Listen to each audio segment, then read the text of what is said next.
ಚಿಕ್ಕಪ್ಪ,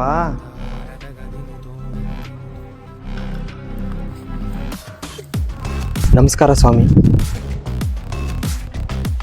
ಏನೋ ನಿನ್ ಸಮಸ್ಯೆ? ಯಾರ ಮೇಲೆ ಮಾಡಬೇಕು?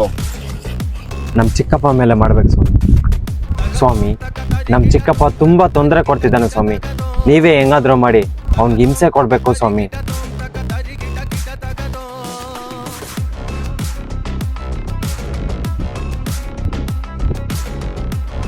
ಎಲ್ಲ ನಾನು ಮಾಡಿದ್ದೀನಿ. ಹಿಂಸೆ ನೀನ್ ಕೊಡು.